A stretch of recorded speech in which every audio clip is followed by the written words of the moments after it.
Hey, feel I'm in the mood for a switch up. I hit the function, hit the rose till I hiccup. I hit the stage and leave with money that's a stick up. She picture perfect, so I told him I'm a flick up. Feel I'm in the mood for a change up. I leave the city and return with my change up. They got amnesia, don't remember how they played us. They wanna knock me down, but somehow I just stay up. Look, straight from the mud like Ruby. Straight to the stage, they love me.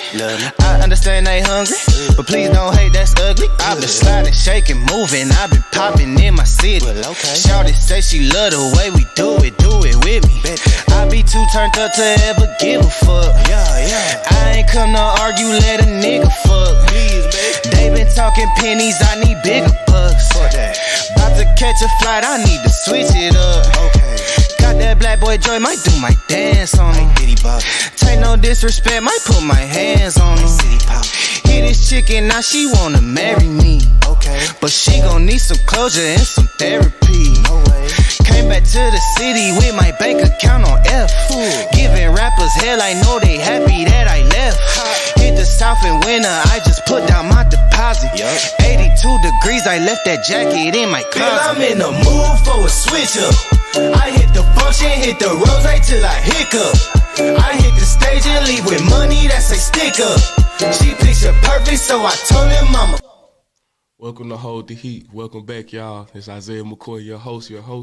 And I am here today with Miss Autumn Brown. Yes, how you doing today? Thank you for joining us. Of course. How you doing, fam? I'm doing good today. Feeling blessed? Always. That's good. That's good. So I'm just here today, just to talk about your life, you know what I'm saying, your participation in Jackson, the things you got going on, and just to talk about a couple of historical facts in the city of Jackson. Okay, for sure. I just wanted to ask you where you from, you know what I'm saying, what do you do in the city, what part of the city you from, and just talk about some of your hobbies and passion projects. All right, cool. Well, like I said, my name is Autumn Brown. I'm from South Jackson. You already know, rep Southside. Yeah. And in the city, I'm a poet, I'm a producer, I'm a DJ. I just do any creative thing, and I'm an organizer. That's one of my main passions, making sure the community's straight. Yeah, for sure. What's some of the organizations you with? I'm with BYP 100. I work alongside People's Advocacy Institute, Roots. Yeah. And just so the crowd to know, because I know some of these beautiful organizations like BYP and PAI doing real good work out here in the city. But what are some of the things that y'all doing, that y'all have done, and that y'all coming to do in the coming months or years coming up? Okay, so I got planned. BYP, we have this campaign right now, the Safe Jackson campaign. And pretty much the root of this campaign was that the city council decides to spend $1 million on surveillance cameras and put them around the city just for surveillance. They said it's not going to help stop crime or nothing like that. So we're trying to go around to the citizens and see what they feel safe, what makes them feel safe, right, and what they would rather do with money like that. Right. And we try to bring it to the city council and give them ideas and try to, push for the citizens. Because right now it don't seem like they doing too much of that. So that's what BYP. And with People's Advocacy Institute, lately we've been having people's assemblies, which is just really a gathering of the folks from around the community to get together and find solutions and common ground. Yeah. So, yeah. Hey, that's powerful. And just speaking on that point with the surveillance systems, like, personally, I know that if we could spend $1 million on surveillance, we could spend $1 million on setting up Wi-Fi hotspots for everybody in the city to have access to internet. Exactly. You know what I'm saying? Or stuff like that. Yeah. And if the city is saying that crime isn't going to be, there's no deterrent to crime by doing this, then what's the point? Exactly. Besides surveilling your citizens. So I'm glad that it's some organization or just a group of people out here fighting for that, because it's not something that they'll bring to the table and be like, hey, we're about to do this. Do you have a problem with it? Exactly. That's why it's important for us to go out into the community, talk to people, and really get the voice of our community. Because, you know what I'm saying? Like, I say this all the time. I say this all the time.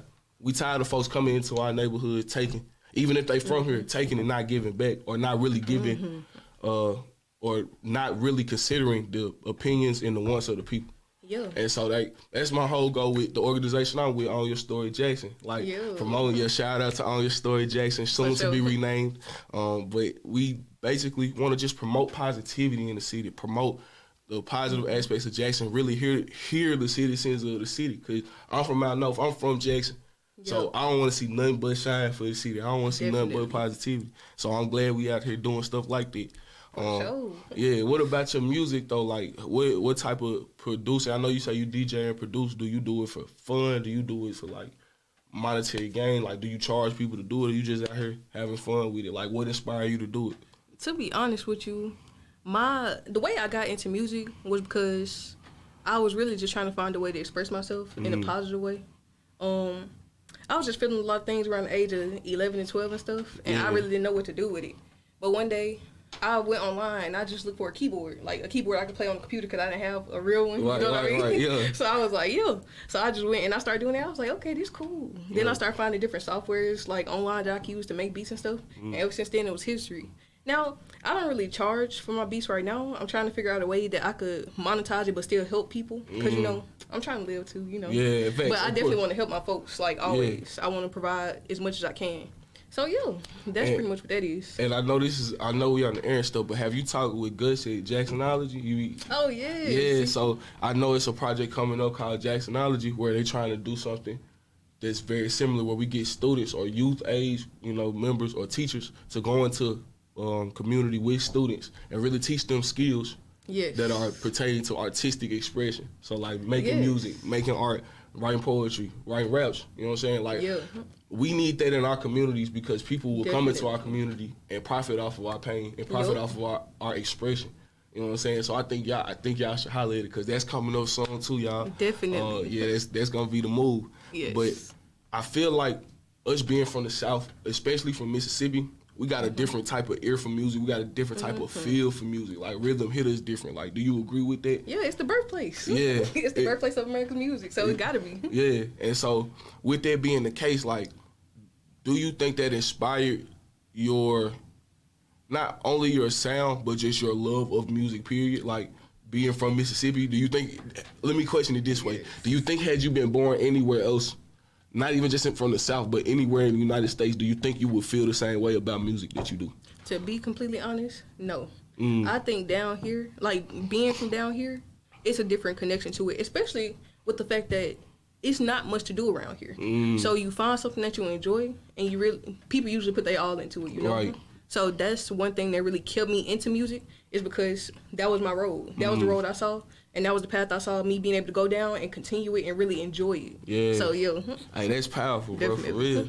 And I think about that all the time. Like our connection as Black people in Mississippi to music is like something that's deeper than people realize, bro. Yes. Like blues being from here, that type of musical expression that inspires so much more. I feel like they play a bigger part in our persona as a culture in the city, and people like to discount Mississippi with a lot of stuff, you know what I'm saying? Like, people like, especially our Black communities in Mississippi, they like to downplay us for a lot, bro. So I think it's important we take that culture and really grasp onto it, bro, because I'm so sick of culture vultures, my nigga. Like, I'm so sick of people coming in and taking. Like, this going to always be a common thing. Even relating back to Juneteenth coming up and our historical battles within it, like music has always been used as a way of self-expression and of liberation. Literally. Like real talk. Like it was songs made to explain how to escape. It was songs made to explain how to fight in different ways. Like this goes deeper than just sound. It goes deeper than just a couple people playing a couple songs. Like this is our history that we need to be preserving. You know what I'm saying? And I feel that heavily. Like Juneteenth coming up, I feel a different spirit in the air as far as our city. Like, I feel like we need to be trying to connect in any way possible, and whether that be music, whether that be artistic expression like poetry, whether it be making videos, whether it be just coming together and having a good time. Like, that spirit is in the air of unity in our city, bro. And with Juneteenth happening in Texas, in Galveston, Texas, we still got a lot of them folks that literally might have went through that and migrated to Mississippi. They're still here. Like, people fail to realize that 1865 wasn't that far. Well, really 1867 wasn't that far ago. Like, it might seem like it because of how far we progressed technologically, but my grandma was born in 55. Yeah. You know what I'm saying? Exactly. My great-grandma was born, I think, like, the early 10s. You know what I'm saying? Maybe before that. So it's like, how do we go ahead and accept our history, learn from our history, you know what I'm saying, embrace it, and then continue it in the form that we have? Like, do you feel like we have evolved or devolved as far as coming to embracing our culture? And how do you feel about us embracing our culture and it being so different from what community looked like hundreds of years ago when we were fresh out of and being enslaved? See, I definitely feel like we have evolved in many ways. One of those ways being that we are freer to express than people were. And it's more of our community accepting people who express in the ways that they like to and want to and support them, you know? Right. And yes, it is very interesting seeing how it's changed. And I also feel like we have a long way to go. Just because, but it's also because of all of the stereotypes, all of the narratives, all of the internalization of these things, like of negative things that we've taken in. Right. Because it's been pressed upon us from the beginning of time, you know? Yeah. So, yeah, I'm looking forward to being more in community and just growing with people and see how we grow together. Because I think that's one of the main factors that we have to have. I think in America, individualism is put on a pedestal, and people feel like that's the way you got to go. Like, that's how you guarantee yourself to get somewhere. But in my opinion, we can't do nothing without community. Like, you know what I mean? And that's being fair. alone ain't gonna get you nowhere. Like, you can only do so much as your one self. Right. Yeah, and I feel that. And even in the microcosm of Jackson, because that's on the national scale, that's on the international scale, what you're saying. But even in the microcosm of Jackson, like, it's been so many things that didn't have to happen a certain way because of people wanting to be individual, wanting to be top dog. Like Lil Lonnie, for example. Lil Lonnie getting killed or being murdered was the cause of wanting to be the top dog. Not understanding that one person got to eat so we can all eat. It don't always have to be you. And we have to learn it as a community. Like, going over the top dog position, if we all fighting over nothing, if we all fighting for scraps, trying to be the leader of the scraps, then we gonna miss the whole plate. Exactly. Like, and it take time to get to that. But I wanted to ask, going from that, like, do you feel like the work that we do, how do you feel like the work that we do now for the fight for liberation is different than how it was when from physical liberation? Because even though we're not physically enslaved anymore, we still have a lot of mental bondages that we have to get out of. So how do you think the fight has changed? That right there, you said it. It's a lot of mental blockages that we have to get past that have been ingrained in us for so long. And I feel like a lot of our generation is being able to push past it and break those curses. And I also feel like we have an advantage because of social media. We can hear like other people's ideas, because sometimes you're not introduced to that yourself. Like down here, a lot of elders like think one way and they just go with that, and they can't teach you nothing different because they don't know nothing different. So I feel like social media has helped me, especially personally, like just hear other people's perspectives and start to get new ideas and start to dig into it and understand what liberation means for me and how it can bring us together. And I feel like the work we're doing is different because I feel like it can be more fun. For them, they were having fun also. I'm not saying they weren't having fun, but that was like treacherous. Like a fight for survival. Yeah, truly like a fight for survival. And we still surviving, trying to fight to survive today, but it's in different spheres. And I feel like now with our organizing work, like, it can bring us together easier because it's about just getting together mostly, like just building community.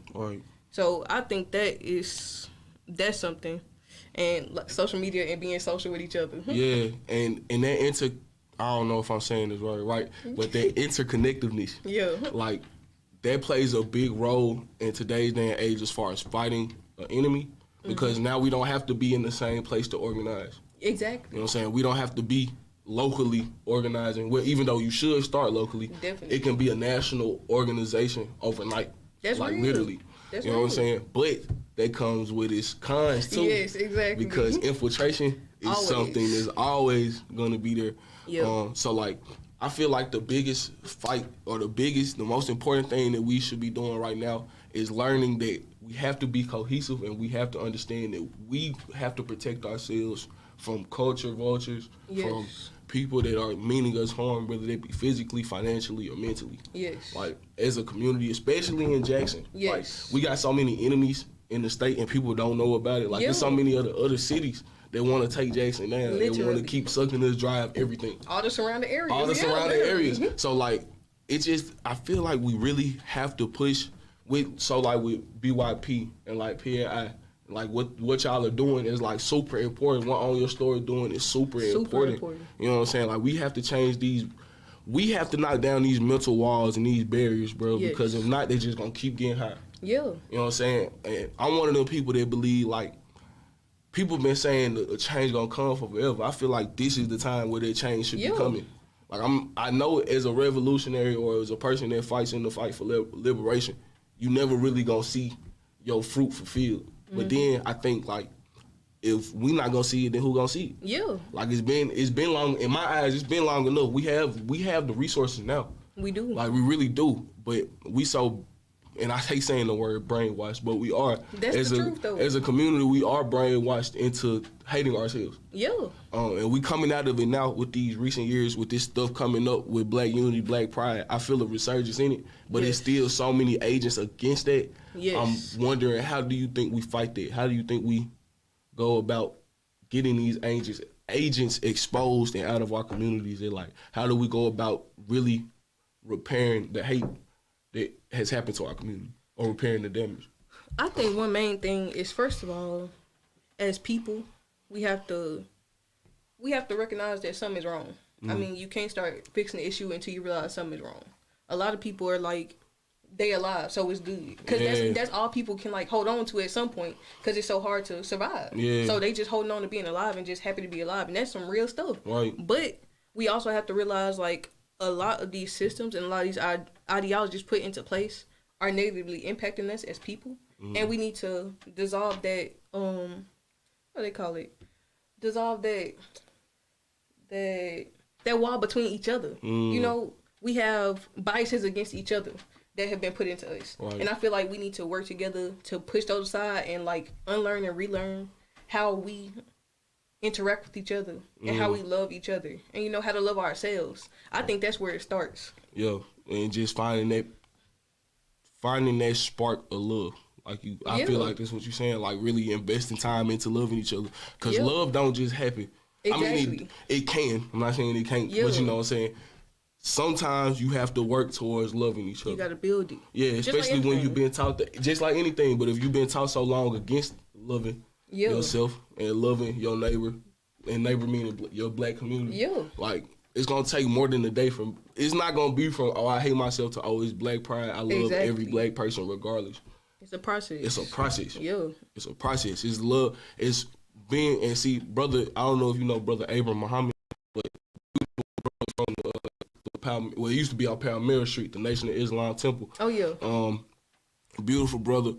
He told me one day that laying down your life doesn't always, or having true love for somebody is laying down your life for them. That's real. Regardless of the act, what happens to you. And laying down your life doesn't mean just physically. Laying down your life is being financially destitute to help your people. You know what I'm saying? Being emotionally unavailable or emotionally unstable because you doing so much work to help your people. Like, losing your life don't just mean dying. Yeah. You know what I'm saying? It's just dedication. It's like dedication. Truly dedicating yourself. Exactly, and complete dedication. And so what I feel like we need to do is figure out who's going to be truly dedicated to the work. That's real. But then, my only thing with that is, like we said, infiltrators. They'll go as far as, because we got to be real. These people who are doing this are getting monetary or safety, you know, comfort, rewards. Comfort. Right. So they'll go as far as possible to derail anything we trying to do, or just to let them folks know. You know what I mean? Sabotage. So they can cut us. So they can try to cut us down. And that's a thing that it's hard for me to say how we'll be able to get them out. But as far as I feel, we just need to make sure we're factoring that into our tactics. Like, if this happens, then we go do this. If that happens, then we do that. Have a contingency. Just have a plan. Yeah, have a contingency plan. And that's real. I think another big factor in that is I don't know if I'm one person to say that people can be converted from their ideas. I agree. But at the same time, I feel like if we make sure that we have the right leaders in place, like that's a big thing. And I'm not knocking nobody. I'm not big on pulling punches. I don't throw political blows or nothing of that. So I don't speak on either party or either person when it's arguments. Yeah. But I will say this: as a community, leaders should not fight in public. I definitely agree. Leaders should always handle their disputes behind closed doors. Yeah. And it seemed like, and not only on a local scale, but on a national scale, it just seemed like people don't understand that we have to be unified in front of the enemy, even if we're not the most coherent behind closed doors. Like, any sign of weakness is weakness. Any sign of weakness is defeat, bro. And that's like the biggest. Soldiers don't fight in public. Yeah. You don't fight between the ranks, bro. You handle it behind closed doors like that. And I think the biggest way of knowing and deterring informants and saboteurs is to make sure that we have strong leadership.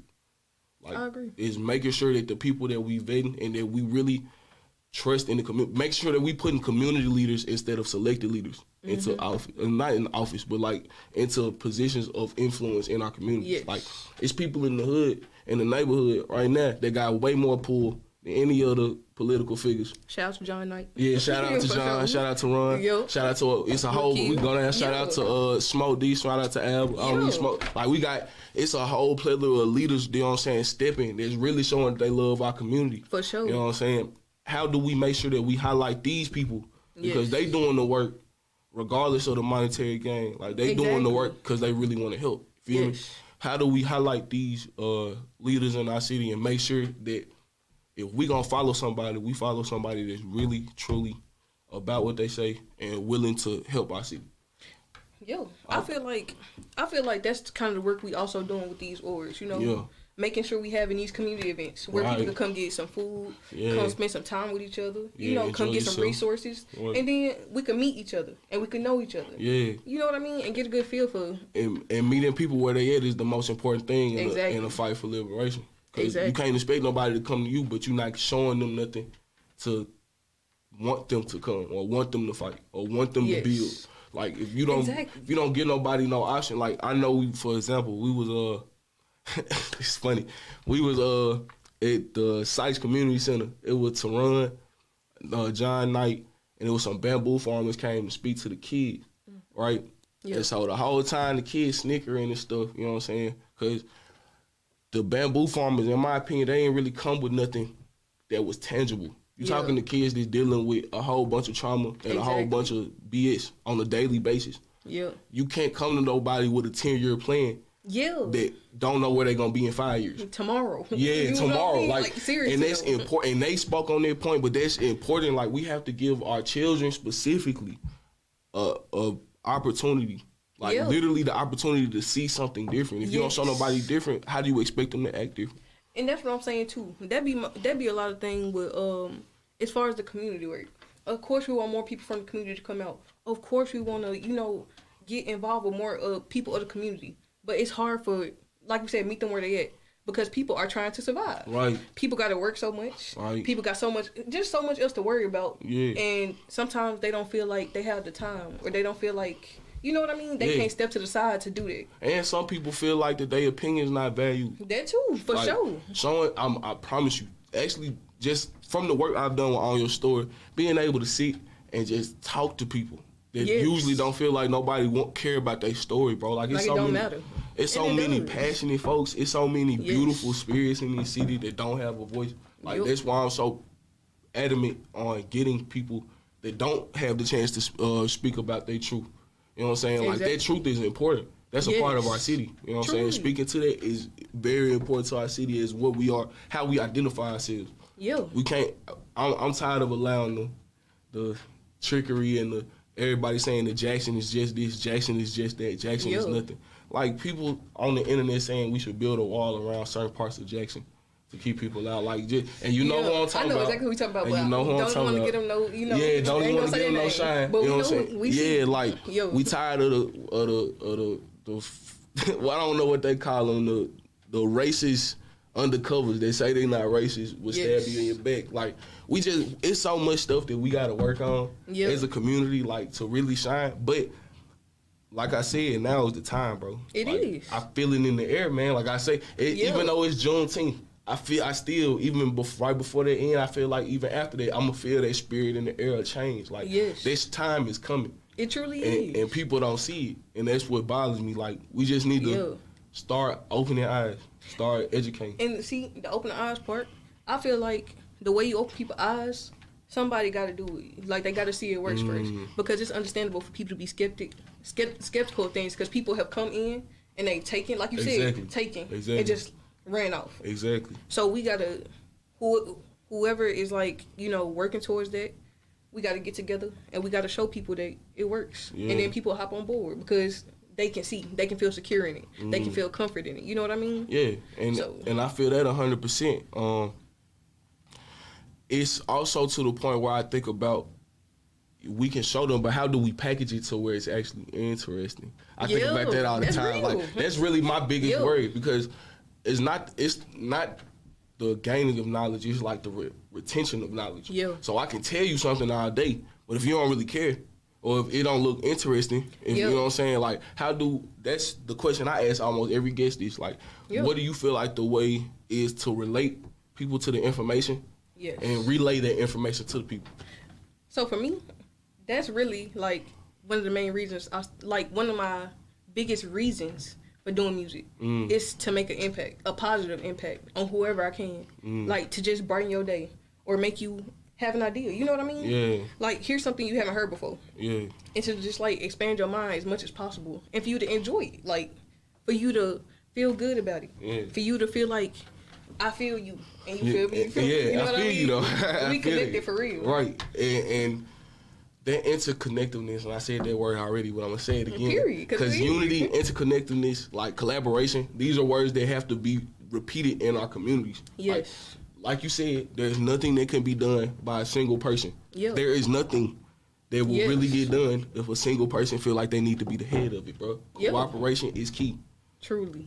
Divided we fall, together we stand. I might have said that backwards, but people get what I'm saying. You know what I'm saying? It's a simple formula, but how do we enact that formula? Like, I get so mad seeing some of the stuff that go on in our city, bro, because it's simple conflict resolution. Like, literally some of the most simple stuff you can do is talk to somebody. Yeah, it is. And we, unfortunately, are taught as not only as men, but as black people in general, that you have to handle your business at the most extreme, because that way you won't be bothered again. Like, people don't understand that you don't have to take it to 100 all the time over little stuff. Like, I know people that got killed over disputes over a dog.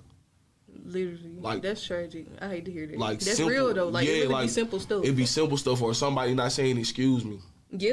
Being the smaller person. Sometimes it leads to a lot of tension. So I feel like another thing that will really help our community is having conflict resolution hotlines. 100%. Yeah. And I believe, correct me if I'm wrong, but I believe there's an organization in Jackson that has been taking calls. Like, instead of the people calling the police, they call them for conflict resolution. And for a while, like for months and months, it was all good. Like, it was no violence in that specific area where they were, you know, targeting and trying to get this started at. So it works. Like, having people who can come and help people with conflict resolution. That's real. Because that's what it be most of the time they see. Right. It's just simple. People don't have a mediator. And going back to that point, that's where the community leaders come in. That's where the people, like some of the people we stated, and way more. You know what I'm saying? Like Rukia. You know what I'm saying? Like Halima. You know what I'm saying? Like, all these people that have pulled in the neighborhood, know people know that they're only trying to do good. You feel me? I feel like we should be highlighting these folks, putting them in positions where they can do their good. Because, of course, they all got their own stuff going on. But I feel like if we were able to really make something And not only adults, like older adults, but the youth too. You know what I'm saying? Like, sure. and because in all honesty, that's where we really need to be focused. Because that's who coming up into it. That's who we trying to like. That's what we need to mentor, bro. Yeah. The past couple generations, I'm not gonna say I'm parenting. The world is different. Yes. The world is super different than it was 2 generations ago. Yes. Like maybe 3. I say like 3. Completely different. Like completely different. Like if you had told the way the world worked to a person that was born 3 generations ago, they probably it'd be like the Jetsons. They'd You know think what I mean? They'd think you crazy. So it's like we have to catch up with how we mentoring our youth and how we leading our youth, bro. Because obviously something is a disconnect, something not working. Yeah. You know what I'm saying? Like most of the violent crimes, I don't know why I did quotation, but most of the violent crimes and things in the city are being perpetrated by youth. Yeah. But that's because the youth don't have no other option. It goes back to the point of opportunities. If you telling somebody to survive, but you won't give them no means to an end, you won't feed them, you know what I'm saying? They have people that don't care about them, don't nobody tell them they love them. Yeah. And the only person that do tell them they love them is telling them, all right, I love you, go do this for me. Yeah. It's something that they know damn well they're not supposed to be doing. Yeah. Like if we allow that to continue, then of course it's going to be a decline. But that's where it comes to us. It comes to people in the community that really care about our community. That's connecting, making sure we know each other and we respecting each other, and like you know what I mean? Because I feel like I said, individualism. People staying away from each other now, and then a lot of people scared. And I understand fear to a certain extent, but you can't be scared of your people. Like, we gotta work through that. That's another part that we gotta work through. We gotta get together because we all people at the end of the day. Exactly, and we all have different experiences. Fear is just. I feel like the basis of fear is just the unknown. And that's all it is. If you know who it is, then you have no reason to fear them. It's people are age wise, and it's a bunch of factors. But biggest thing age wise, it's a disconnect because we don't know each other. Yes. We just don't. It was a disconnect. I don't know what year, like what generation it happened, but the disconnect between the youth and now and the elders is big. Yeah, it's that's like, real, huge. real though. You know what I'm saying? So it's a bunch of different factors, but I know with collaboration, I know with time, I know with unity, like, and people being willing to listen. Yes. Like real live listen, and not listen just to speak, but listen actively listen. Things will change for the better. And it could be overnight, but it just that's gonna take like a miracle level worth of effort from everybody. You know what I'm saying? Because we already on the path. You know what I'm saying? Definitely. But is there anything you this is a great time. Me too. I feel like these conversations is what's gonna lead to things are actually getting enacted, or at least the thought of it, putting that vision in people's heads. These are the conversations that we need to have. You know what I'm saying? Definitely. So I just want to say thank you for having me on here. Definitely. Thank you. Real talk. Thank you to We Believe Digital Broadcasting. Definitely. We've had a great time, and we'll see y'all tomorrow, or see y'all another time.